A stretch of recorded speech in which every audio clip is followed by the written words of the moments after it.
I mean, it's a whole performative thing. As we here with Alnite Alliance are all about supporting non-traditional performers, and I'd never really considered thinking about some of that fur community as performers, because, like you said, they have dance competition. It's another form of cosplay. It's just full body mascot outfits. The videos exist out there on YouTube of me dancing in fursuit, because the convention has someone film them and they like post it to their YouTube. So there's also a sense of anonymity with that you can't quite get away with in anything that's not fully head-dressed, I suppose. Do you think that's part of the appeal of it?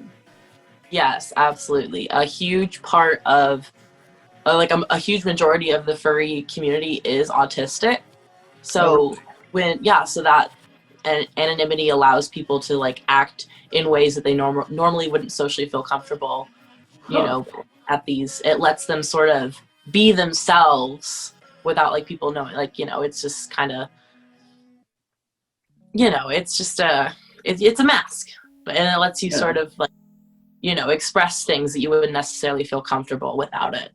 And I totally get that. And I think I see a lot of that certainly in the drag world too, for a lot of people putting on this elaborate 17 layers of makeup and outfits and things is a variation of a mask, and allows them to take on a personality and portray behaviors or activities that they might not normally feel comfortable doing. Like for an introverted person, they put on this persona and they can be extroverted and feel like it's genuine, whereas in their normal street clothes they wouldn't feel behaving that way as them.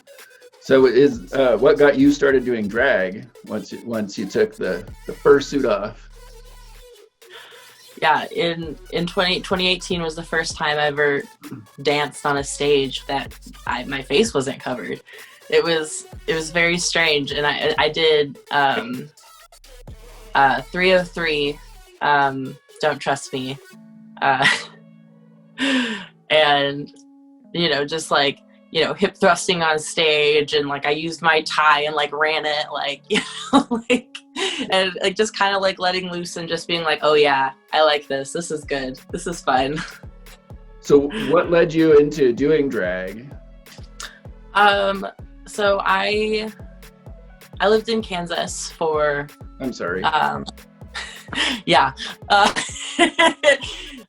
My condolences. I lived in Kansas for 2-ish years, because after my mom kicked me out, I moved in with my ex, and my ex moved to Kansas to go to school there.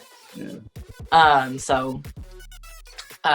But as soon as my ex and I broke up, I was like, bye, like, my last day in Kansas, it was after my ex and I broke up, and I was, like, I'm getting the fuck out of Kansas, like, yeet, goodbye.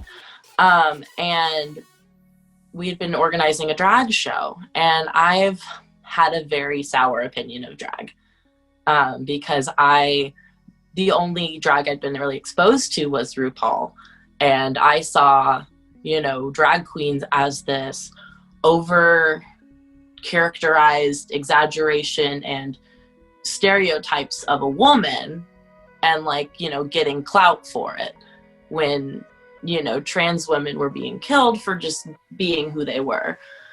And so that's kind of the thought I had on it. But then I helped plan and execute this drag show, and I just kind of got to see firsthand just like what drag really is, because it's just queer and trans people coming together and